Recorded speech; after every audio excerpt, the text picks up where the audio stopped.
again. It's a rich thing. What's going on, everybody? It's the Bulls Show, aka Aiden, and welcome back to another video. Ladies and gentlemen, today we've got a lot of Chicago Bulls news to provide for you guys. Of course, there's been a lot of things that have been happening recently over the last, night of sleep. I think it's crazy the amount of news that actually comes out during this, night of sleep. Again, it seems like I miss every single piece of news when it actually takes place. But nonetheless, today we are going to be discussing that Chicago Bulls news and everything in between. But before we get started, please like and subscribe to the Bulls Show, turn notifications on, and let me know in the comments below your thoughts about the Chicago Bulls overall, latest news updates. And again, our next game against Brooklyn is coming very, very soon. Are you excited to be watching, the Bulls and the Brooklyn Nets coming up, again, not too far away from now? So let's start off with the person that has been, waived from the Chicago Bulls. There are actually two people we'll be discussing, but the first one will be Tony Bradley. Now, again, this is to make way for the Patrick Beverly signing, which is understandable. At the time I made the video last time, I didn't know who exactly was getting waived. It could have been Goran Dragic, it could have been not Malcolm Hill, again, we'll talk about him later. It could have been Marko Simonovic, it could have been Tony Bradley, it could have been anybody really. And it's come to the realization now that the expected person to be waived, which was Tony Bradley, is the guy that will be making way in order to bring Patrick Beverly into this team. So all I can say in this situation is I wish Tony Bradley the best of luck wherever he decides to go, wherever the NBA takes him. I definitely think he can get another job in the NBA. I think we saw flashes of Tony Bradley, really. He got injured in the first season, which is, again, it's very, very upsetting that he got injured in the first season. And then the second season, even though he's only played garbage time minutes, we've seen him improve his mid-range, we've seen him improve his three-point shooting, and he wasn't necessarily terrible defensively either. So in the small minutes that he's played, he actually did look fairly impressive. But nevertheless, he's not better than Andre Drummond, and he's not better than Nikola Vucevic. So I can understand having to let Tony Bradley go. So again, I think he could get a spot in the NBA, and I wish him nothing but the best when he obviously, does get his opportunity at the NBA once again. Now let's talk about, obviously, a little bit of some Patrick Beverly quotes. I think that is very important to talk about as well. The first one being that he said he's going to be on Zach LaVine's ass. He's going to keep on motivating him to be the killer that he absolutely needs to be. He talked about how good his relationship is with DeMar DeRozan, and he's very excited to have a center in Nikola Vucevic that could pop out to the three-point line. Essentially, he's basically explaining why he's excited to join the Chicago Bulls. Obviously, he's a Chicago native as well, so that would bring some excitement for him for sure. But yes, I am excited to see Patrick Beverly play. Again, the quotes, he's saying all the right things. And he said he's going to play extremely hard for the city of Chicago, which, again, I love to hear all these things, but I think Patrick Beverly would know this more than anybody at this point.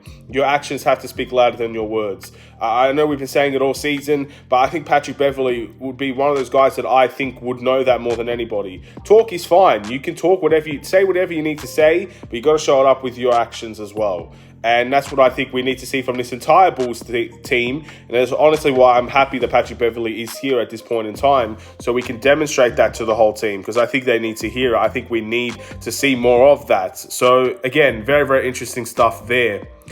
We'll move into the two-way situation for the Chicago Bulls. So we've made a signing in terms of a two-way contract.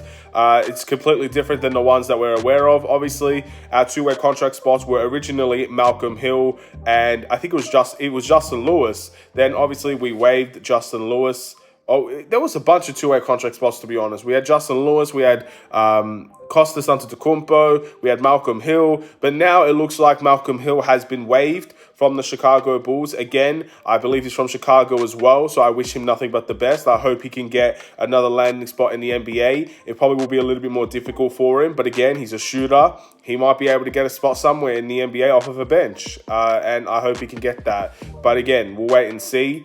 And we brought in Terry Taylor, who I believe used to play for the Indiana Pacers. I think he's a power forward, around 6'4", so he's an undersized power forward. He absolutely cooked the Chicago Bulls last season, and it's very, very interesting, this signing from the two-way contract spot. Now, here's my initial reaction, right? And I went a little bit overboard here because, again, it's just the way that I think.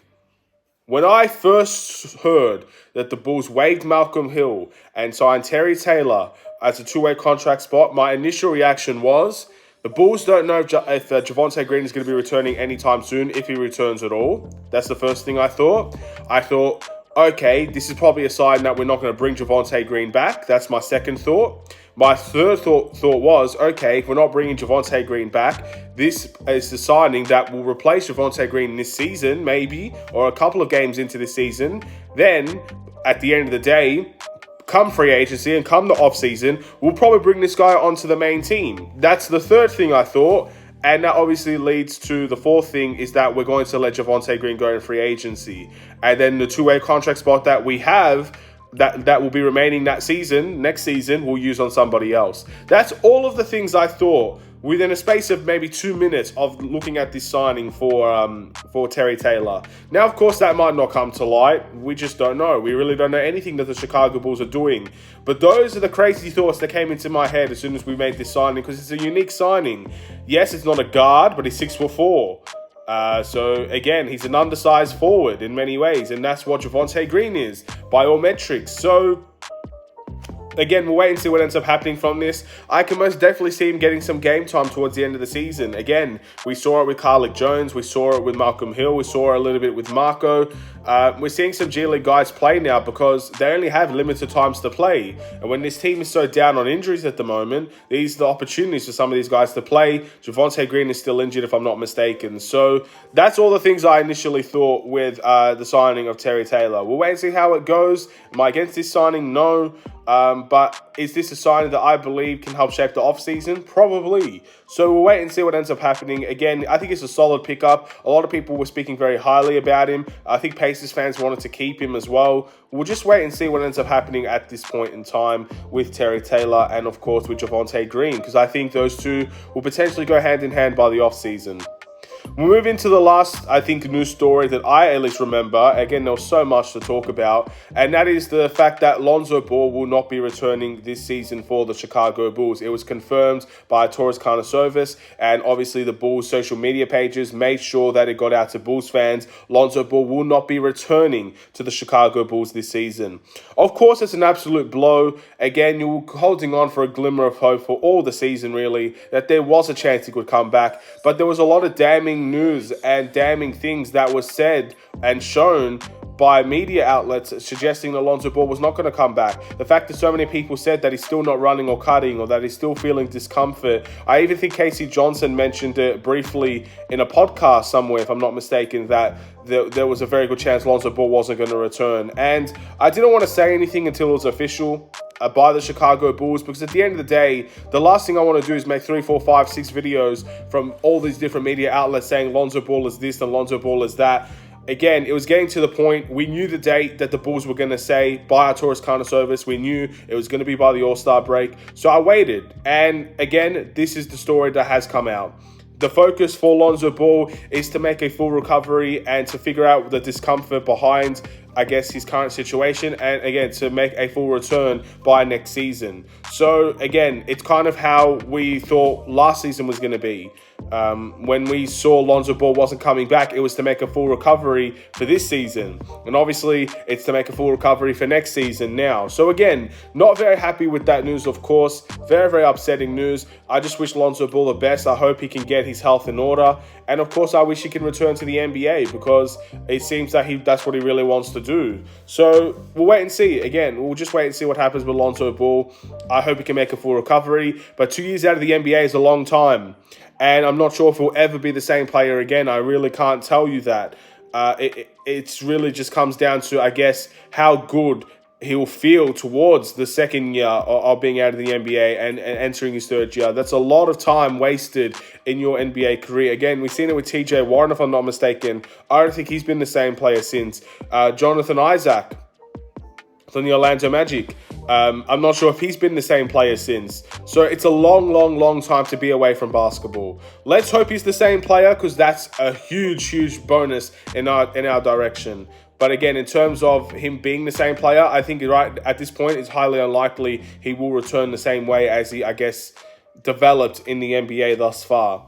Wait and see. I wish Lonzo Ball nothing but the best. And most importantly, I hope his health it has to be the top priority, because there's things outside of basketball that will mean more to Lonzo Ball than stepping back into the NBA again, or to be the same player in the NBA again, and things like that. So again, we'll wait and see. But I guess now we've got that closure, and I guess now we know for sure, all right, Lonzo Ball is not going to be here. Go with what we have now. You brought in Patrick Beverly because you already knew that Lonzo Ball wasn't going to be here. Let's get to work. Again, we got a very unique end to the season coming up. We got a new player in. We got a couple of new players in now. Some of them might play, some of them won't play, and we'll see how the season goes. Play in, wait and see. Out of the playoffs, we'll wait and see. I don't really think we're going to get to 6th. That's again, I think that's a dream at this point. But yeah, it seems like those are the two outcomes. Either we make the play-in or we miss the play-in in general. Wait and see what ends up happening. But I want to thank you guys for watching. Please like and subscribe if you're new. And I'll see you in the next one. Maybe there's more news to come out very, very soon. Have a wonderful and safe day. Stay safe, stay healthy, stay tuned for more. Take care and peace.